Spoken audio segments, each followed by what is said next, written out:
Sacrifiqué el futuro de mi hijo para impulsar la carrera de mi hija prodigio, y terminé perdiéndolos a los dos. Cuando abrió la puerta, ni siquiera me miró. Solo dijo, con esa voz que ya no reconozco como la de mi hijo: si viniste por ella, mejor lárgate. Y antes de que pudiera decir una sola palabra, me cerró la puerta en la cara. Me quedé ahí, inmóvil, con el corazón golpeándome en el pecho como si quisiera escaparse de mi cuerpo. Frente a una casa que él construyó con sus propias manos. Una casa donde yo no pinté ni una pared, ni clavé un solo tornillo. Me quedé preguntándome cuándo lo perdí. O peor, si alguna vez realmente lo tuve. Tuve 2 hijos. Mellizos. Isabela y Tomás. Nacieron con 1 minuto de diferencia. Una madrugada helada y caótica que todavía recuerdo como si hubiera sido ayer. Al principio, me aferré a la idea de que eran uno solo en 2 cuerpos. Les di el mismo amor, los mismos regalos, las mismas palabras antes de dormir. Celebraban cumpleaños juntos, compartían juguetes, se peleaban por cosas mínimas y al rato ya estaban abrazados viendo caricaturas. Eran inseparables. Como si fueran 2 mitades exactas de un mismo todo. Pero todo empezó a cambiar cuando Isabela cumplió 8 años. Fue su profesora quien nos pidió una reunión. Nos mostró un problema de álgebra avanzada que Isabela había resuelto sola, sin ayuda, algo que ni los alumnos mayores lograban hacer. Al salir del colegio, uno de los maestros nos dijo: esa niña va a cambiar el mundo. Y yo sentí orgullo, sí. Pero también una punzada de miedo. Un miedo punzante a no estar a la altura. A fallarle. Desde ese día, todo giró en torno a ella: libros especializados, talleres de lógica, competencias, becas parciales. Y yo me volví experta en malabares para cubrir el resto. Porque ella tenía que brillar. Tenía que hacerlo. Si no la impulsaba yo, ¿quién lo haría? Tomás no parecía molesto. Al principio era un niño tranquilo, noble, feliz con sus dinosaurios de plástico y sus dibujos de dragones con alas desiguales. Yo lo abrazaba, le decía que era inteligente a su manera. Pero la verdad era que no sabía cómo impulsarlo. No entendía cómo guiar a un niño normal, cuando tenía a otro que parecía nacido para los aplausos. Entonces lo arrastré a los mismos talleres que Isabela. Pensé, tal vez necesita inspiración. Tal vez si ve la chispa en su hermana, la suya también se encenderá. Pero no fue así. Cada vez que salía de uno de esos lugares, se veía más apagado. Me decía que se sentía tonto. Que no entendía nada. Yo le respondía que era porque no se esforzaba. Que si se esforzaba como su hermana, también podría lograrlo. Empecé a decirle que no con más facilidad. A corregirle los errores como si fueran fallas de carácter. A celebrar menos sus logros porque, comparados con los de Isabela, eran poca cosa. Recuerdo un cumpleaños. Isabela pidió un telescopio. Tomás no pidió nada. Le regalé ropa. Ropa. Ni siquiera recuerdo haberle preguntado qué quería. Solo pensé, esto le servirá. Hubo un día que se quedó marcado en mí. Estábamos en la cocina. Él tenía 12 años. Me pidió un videojuego. Le dije que no, que habíamos gastado mucho en el viaje de Isabela a una feria científica. Me miró, serio. Con esa expresión de alguien que por primera vez se atreve a mostrar lo que siente de verdad. Si yo fuera como ella, ¿también me comprarías cosas? Y yo, estúpida, ciega, le respondí: si fueras como ella, no tendría que decirte que estudies todo el día. Vi cómo se rompía por dentro. En su cara, en su postura, en el silencio brutal con el que se fue a su cuarto. No gritó. Solo cerró la puerta sin hacer ruido, y ese silencio me dolió más que cualquier reproche. No lo hice con maldad. Pero lo hice. Lo traté como si fuera menos. Y lo peor es que, con los años, me fui convenciendo de que no eran iguales. No solo en cómo pensaban, sino en cuánto podían llegar a ser. Isabela absorbía el conocimiento como si lo respirara. A los 13 hablaba de relatividad como si estuviera comentando la trama de una serie. Construía modelos en 3D, ganaba menciones honoríficas. Cada logro era una postal que yo coleccionaba con orgullo. Tomás no. Tomás escribía cuentos. Malos, si soy sincera. Pero con emoción. Inventaba mapas de mundos con reyes torpes y dragones tristes. Dibujaba castillos en ruinas y escribía historias de monstruos con corazón. Nunca sacó malas notas, pero tampoco destacó. Era aceptable. Y yo no sabía qué hacer con algo simplemente aceptable. Lo llevé a cursos de verano, esperando que algo se encendiera. Aceptaba sin quejarse, pero su cara hablaba por él. Frustración, desinterés, fastidio. Una tarde, después de un taller de matemática recreativa, se sentó en la vereda y me dijo: mamá, por favor, no me obligues más a ser alguien que no soy. Yo debí haberlo abrazado. Debí haberle dicho que lo amaba por lo que era. Pero no. Le respondí. Que es que tú ni siquiera sabes quién eres, Tomás. Y seguí insistiéndole. Con los cursos, con los libros, con las comparaciones que se me escapaban sin darme cuenta. Hasta que dejó de mostrarme lo que hacía. Un día, por casualidad, encontré una carpeta escondida con cuentos suyos. No me los mostró. Los leí por mi cuenta y no entendí nada. No entendí su mundo. Ni me detuve a intentarlo. Así, sin darme cuenta, lo volví invisible. Un hijo que no causaba problemas, que no brillaba, que simplemente existía. Recuerdo una vez en la librería. Isabela buscaba emocionada un libro de física cuántica. Tomás me mostró una novela gráfica. Me dijo que quería aprender a dibujar así. Se la negué. Le dije que no íbamos a gastar en cómics caros. La devolví al estante sin pensarlo 2 veces. Esa noche, Tomás cenó en silencio. No se despidió. Solo se fue. Y yo, me quedé con Isabela en el sofá, leyendo juntas su nuevo libro. Tiempo después, intenté compensarlo. Le compré una tarjeta regalo para una tienda de ropa. Le dije que podía elegir lo que quisiera. Me agradeció con un tono distante, casi automático. No necesito ropa, pero gracias. Siempre decía eso, estoy bien. Como si no tuviera derecho a pedir más. Como si solo supiera aceptar. Incluso cuando llegó el momento de elegir su futuro. Porque cuando Isabela fue aceptada en una universidad de élite y vi que no podíamos pagar las matrículas de ambos, tomé una decisión. Una que lo cambió todo. Y aunque me duela admitirlo, una parte de mí sabía que estaba eligiendo entre mis hijos. Y elegí. Siempre supe que ese momento iba a llegar. Ese punto sin retorno donde ya no se puede fingir igualdad. Donde los números, fríos y crueles, te ponen contra la pared. Isabela había sido aceptada en una universidad privada de renombre. No era solo prestigio.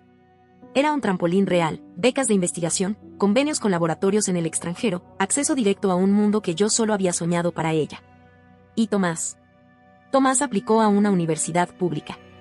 Modesta, sin alardes, sin expectativas. Lo hizo solo, sin decírmelo. Como si ya supiera que no importaba. Cuando vi los gastos, las cuotas, los pasajes, el material, los extras, entendí que no podíamos con los dos. Que si lo intentábamos, terminaríamos ahogándonos todos. Así que tomé una decisión fría, práctica, calculada. Una decisión que todavía me quita el sueño. Recuerdo la conversación con mi esposo como si acabara de ocurrir. Yo estaba parada en la cocina. Él leía el periódico, fingiendo calma. Vamos a usar el fondo universitario de ambos para pagarle a Isabela, le dije, sin rodeos. Él levantó la vista, lento, como si no hubiera entendido bien. ¿Y Tomás? Y Tomás es fuerte. Puede con una universidad comunitaria. Puede pedir beca, préstamo. Se las arreglará. ¿Y por qué no puede hacer eso Isabela? Insistió. Su tono ya tenía filo. Porque Isabela tiene algo que Tomás no tiene, respondí, sin pensar, como si fuera una obviedad. Isabela tiene futuro. Apenas pronuncié esas palabras, supe que acababa de cometer una traición. No a él. A Tomás. Mi esposo se levantó de la silla. Me miró como si fuera una extraña. Lo que estás diciendo es cruel, Marcela. Es injusto. Es como condenarlo. No, es lo que hay que hacer, le contesté. Si no lo entiendes, entonces no estamos en el mismo equipo. ¿Qué estás diciendo? Que si no estás dispuesto a apoyar esta decisión, tal vez no deberíamos seguir juntos. No respondió. Se limitó a bajar la mirada. Fue la última vez que discutimos algo tan importante sin levantar la voz. Al día siguiente, hicimos lo impensable. Tomamos el dinero que habíamos ahorrado desde que los niños eran pequeños, dividido en partes iguales, y lo fusionamos en una sola cuenta, la de ella. Todo para Isabela. Cuando se lo dijimos a Tomás, no gritó. No rompió nada. No suplicó. Solo preguntó. ¿Y qué pasa conmigo? Intenté mantener la calma. Le dije que era algo temporal, que encontraríamos una manera, que confiaba en él. ¿Y por qué no puede ella pedir un préstamo entonces? Y preguntó, ya sin esperanza. No supe qué decir. No había respuesta que no fuera una confesión brutal. Él bajó la mirada. Sus labios temblaban. Ya lo sabía, dijo. Solo estaba esperando equivocarme. Fue como si algo dentro de él se apagara. Nos llamó los peores padres del mundo. Tomó una mochila, metió lo poco que tenía y se fue. No pidió dinero. No pidió ayuda. No dejó una nota. Y no volvió. Pasaron días. Semanas. Le escribí, lo llamé, le dejé mensajes, notas. Silencio. Mi esposo, que al principio estaba furioso conmigo, terminó sumido en una tristeza callada. Isabela, en cambio, florecía. Comenzó la universidad con entusiasmo. Me enviaba fotos del campus, de sus libros, de sus compañeros. Una noche incluso llamó para decirnos que un profesor la había elogiado frente a todo el grupo. Yo colgaba con una sonrisa en la cara, repitiéndome, valió la pena. Algún día Tomás lo entenderá. Verá que lo hicimos por el bien mayor. Que a veces hay que sacrificar una pieza para ganar la partida. Que esto fue por todos. Pero entonces todo empezó a desmoronarse. Las llamadas de Isabela se hicieron menos frecuentes. Luego, casi nulas. Decía que estaba ocupada, que todo iba bien. Hasta que una noche recibimos una llamada de la universidad, no se había presentado a 3 evaluaciones claves. Estaba a punto de perder el semestre. No lo podía creer. Pensé que había alguna razón, un problema de salud, ansiedad, lo que fuera. Fui a buscarla. La encontré en el departamento que nosotros le pagábamos. Un caos. Botellas vacías, platos sucios, música ensordecedora, gente que no conocía. Isabela me recibió con una sonrisa fingida y los ojos brillosos, desenfocados. Estoy bien, mamá. Solo estoy viviendo un poco, ¿sí? Le hablé con el corazón en la mano. Le recordé todo lo que habíamos hecho por ella, todo lo que había sacrificado Tomás. Su respuesta fue simple. Toda mi vida he sido la niña perfecta. Ya no quiero más presión. No le debo nada a nadie. Volví a casa temblando. Le conté todo a mi esposo. Él solo dijo: tú la criaste para eso. Seguimos pagándole. Renta. Cuotas. Todo. Como si en algún momento despertara. Como si un día llamara diciendo que se había dado cuenta, que retomaría el camino. Pero no. Pasaban los meses y todo era igual, más fiestas, más excusas, más ausencias. El dinero se acababa. Tomamos préstamos. Vendimos el auto. Refinanciamos la casa. Todo por sostener a una hija que ya no quería ser la promesa que tanto nos había deslumbrado. Y fue entonces cuando vi una publicación en redes. Una foto. Tomás, de pie frente a una casa modesta, sonriendo. Mi primer hogar, decía el pie de foto. Me congelé. La publicación tenía decenas de comentarios, felicitaciones, orgullo, cariño. Mi hijo. El que no tenía futuro. El que no valía la pena invertir. El hijo invisible, había logrado todo sin nosotros. Necesitaba saber más. Pregunté a una sobrina. Ella me dio una pista. Supe en qué zona vivía. Fui a buscarlo. Toqué la puerta sin saber qué iba a decirle. Cuando abrió, me costó reconocerlo. Más grande. Más firme. Tenía los ojos de su padre, pero la ternura ya no estaba ahí. ¿Qué haces aquí? Solo quería verte. Saber cómo estás, dije, temblando. ¿Después de 5 años? Intenté explicarme. Le hablé de Isabela, de lo mal que estaba, de cómo necesitábamos su apoyo.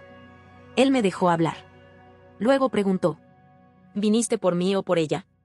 No supe qué decir. Y entonces, explotó. Y siempre fue por ella. Incluso ahora. ¿Ahora quieren que yo la salve? ¿Después de todo lo que me negaron? Y me cerró la puerta en la cara. Volví a casa con el corazón estrujado. Con la cara aún tibia del portazo. Mi esposo me vio entrar y no preguntó nada. Solo me miró con una mezcla de resignación y compasión. Esa noche no cenamos. Ni una palabra. Ni un reproche. Solo el peso del fracaso llenando los rincones. Pero yo no podía quedarme con eso. No con ese silencio, con esa distancia brutal entre mi hijo y yo. Necesitaba aferrarme a algo. Una mínima posibilidad de redención, aunque fuera remota. Le pedí a mi esposo que me acompañara a hablar con Tomás, que tal vez, si íbamos los dos, él escucharía. Que si nos veía unidos, recordaría que fuimos una familia. Él no quería. Me lo dijo claro. Nos va a volver a cerrar la puerta. ¿Para qué exponernos otra vez? Pero insistí. Preparé una pequeña bolsa con pan dulce, su favorito de niño. También llevé un termo con café, como si un gesto tan simple pudiera deshacer años de errores. No sé por qué creí que eso bastaría. Tal vez porque ya no me quedaban más herramientas, más ideas. Solo esa absurda esperanza de madre que nunca se apaga del todo. Tocamos la puerta. Esperamos. Cuando Tomás abrió, su rostro fue un espejo de la última vez, frío, agotado, distante. ¿Otra vez ustedes? Solo queremos hablar, intenté, con voz suave. 5 minutos, agregó su padre, más firme. Nos dejó pasar. no por amabilidad. Fue más bien una mezcla de curiosidad y hartazgo. Nos sentamos. Él permaneció de pie, con los brazos cruzados. Le hablamos de Isabela. Le contamos que había dejado de estudiar, que salía cada noche, que no sabíamos cómo ayudarla. Que estábamos endeudados, que el dinero no alcanzaba, que necesitábamos apoyo financiero. Solo por un tiempo. Que él estaba bien ahora, que tal vez podía echarnos una mano. Yo hablé con un nudo en la garganta. Mi esposo, con la mandíbula tensa, como conteniéndose. Tomás nos escuchó. Callado. Impasible. Y entonces preguntó: ¿por qué siempre vienen cuando se trata de ella? No es eso, dije, nerviosa. No es eso. Repitió, casi sin emoción. ¿Ella fue mi hermana cuando ustedes me negaron la universidad? Mi esposo intentó intervenir, decir que la situación nos había rebasado, que no todo era tan simple. Pero Tomás ya no escuchaba. Dio un paso atrás, sacudió la cabeza. ¿O saben qué? Ustedes no cambian. Nunca van a cambiar. Tomás, por favor, intenté. No. Escúchenme ustedes. Nos callamos. ¿Quieren saber cómo pagué mi universidad? Nos miró directo. 3 trabajos. Préstamos que todavía estoy pagando. Noches enteras sin dormir. Comía una vez al día para que me alcanzara. Estudiaba en el bus. Me enfermaba y nadie me cuidaba. Lo hice todo solo. ¿Y saben por qué? Porque me cansé de esperar que algún día ustedes creyeran en mí. Mis ojos se llenaron de lágrimas. Pero él no se inmutó. Y ahora, que la niña de oro se cayó, vienen a ver si el hijo desechado puede arreglarla. Pues no. No soy su mecánico. No soy su salvador. No soy su redentor emocional. Se giró, tomó su celular. O váyanse. O llamo a la policía. Tomás, por favor, solo estamos en la acera. No estamos invadiendo nada, dijo mi esposo. Llamo igual, dijo, y marcó. La policía llegó en minutos. Fueron amables, incluso comprensivos. Nos pidieron que nos retiráramos. Nos dijeron que no habíamos cometido ningún delito, pero que, si él lo solicitaba, debíamos evitar cualquier contacto. Nos fuimos en silencio. Humillados. No dijimos ni una palabra en el camino de regreso. Horas después, explotó todo. Tomás publicó un texto. No era solo una foto ni una frase como antes. Era un manifiesto. Crudo. Doloroso. Brutal. Contaba todo. Con fechas, con ejemplos, con anécdotas. Lo que habíamos hecho. Lo que habíamos dicho. Lo que él había sentido. Lo que había soportado. Esta es la historia de cómo mis padres sacrificaron mi futuro por una hija brillante que hoy no puede ni sostenerse de pie. Y aún así, me piden que la salve. El texto se hizo viral. Personas que no conocíamos empezaron a comentar, compartir, insultar. Mis hermanas me llamaron llorando. Mis sobrinos me escribieron con rabia. Mis primos, mis tíos, incluso amigos de toda la vida, todos me juzgaban. ¡Qué asco de madre! Ojalá te quedes sola. Una hija favorita no vale la pena si pierdes al otro. Y Isabela. Isabela leyó el texto. Lo leyó y se rió. Dramático, pero bien escrito, dijo, encogiéndose de hombros. Igual es su versión. Mi esposo explotó. Ya basta. Gritó. No pienso seguir manteniéndola. O se va ella o me voy yo. Yo intenté calmarlo. Pero no pude. ¿Y tú? Me dijo, mirándome con rabia. ¿Tú qué vas a hacer, Marcela? ¿La vas a seguir eligiendo? Y ahí me quedé. Callada. Por primera vez, sin saber a quién mirar. Mi familia, la que yo creía haber protegido, se estaba desmoronando otra vez. Pero esta vez, no iba a haber redención. Lo supe desde que Tomás marcó a la policía. Desde que me dijo no soy tu redentor. Desde que ni siquiera me llamó mamá. Esa palabra ya no me pertenece. Mi esposo y yo volvimos a casa en un silencio tan espeso que dolía respirar. No prendimos la radio. No dijimos nada en todo el camino. Éramos 2 figuras sentadas en un auto, como si acabáramos de salir de un funeral. Y tal vez sí. El funeral de una relación, de una familia, de todo lo que alguna vez fuimos. Esa noche no pude dormir. Me senté en la sala con el celular en la mano, actualizando una y otra vez el post de Tomás. No era solo él escribiendo ya. Ahora eran amigos suyos, colegas, gente desconocida, compartiendo sus propias historias, su rabia, sus heridas. Había quien lo felicitaba por hablar. Otros compartían recuerdos similares. Padres que amaron con condiciones. Hijos que crecieron sintiéndose menos. y a nosotros nos llamaban monstruos. Sin pestañear. Uno de los comentarios decía: ojalá esos padres mueran sabiendo que arruinaron a alguien que pudo haber sido increíble. No sé por qué, pero le di me gusta. Tal vez porque en ese momento sentí que lo merecía. A la mañana siguiente, Isabela bajó a la cocina como si nada. Despeinada, bostezando, con el celular en la mano. ¿Qué hay de desayuno?, preguntó. Le serví en silencio. Mi esposo ni siquiera la miró.